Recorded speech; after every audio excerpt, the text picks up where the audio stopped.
Là, nous prenons Jérémie, chapitre 48, et le verset 10.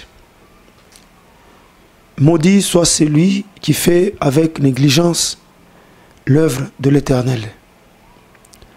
Maudit soit celui qui éloigne son épée du carnage. Je reprends. Maudit soit celui qui fait avec négligence l'œuvre de l'Éternel. Maudit soit celui qui éloigne son épée du carnage. Oui, nous ne prenons pas des versets au hasard. Nous les considérons tels que le Saint-Esprit nous dit de le faire. Ici, on parle de la malédiction qui peut accompagner celui qui est appelé à l'œuvre.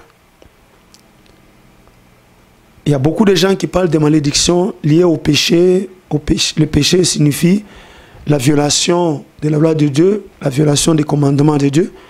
Mais il y a une autre malédiction liée à la négligence dans l'exercice du ministère. Donc, la malédiction peut t'accompagner. Quand on parle de la malédiction, on voit des choses contraires aux attentes de l'homme et aux choses qui contribuent à la souffrance de l'homme. C'est ça la malédiction. C'est que tout homme attend quelque chose de bien afin qu'il puisse rendre gloire à Dieu. Mais la malédiction, c'est le contraire.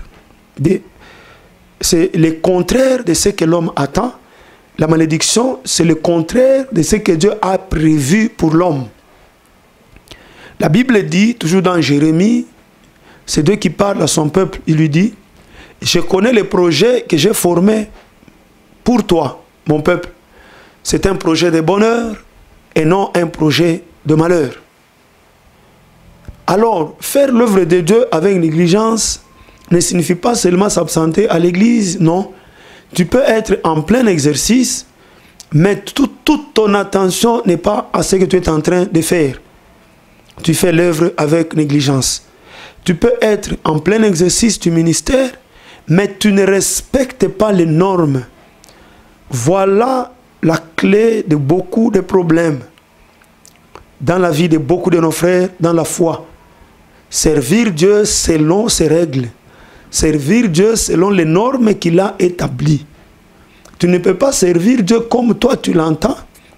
Tu ne peux pas servir Dieu comme toi tu définis l'œuvre de Dieu. Celui qui t'a appelé, pose-lui la question clairement, il va te répondre. Si vous lisez les livres de Lévitique, là c'est clair. Quand on parle de sacrifice, on parle des règles liées au sacrifice. C'est-à-dire le sacrificateur qui doit donner le sacrifice qu'on appelle holocauste, il voit déjà les règles définies à l'holocauste.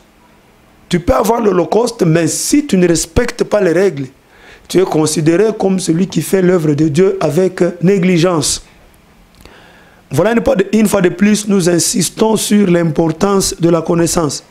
C'est la connaissance qui nous permet de servir Dieu comme il veut.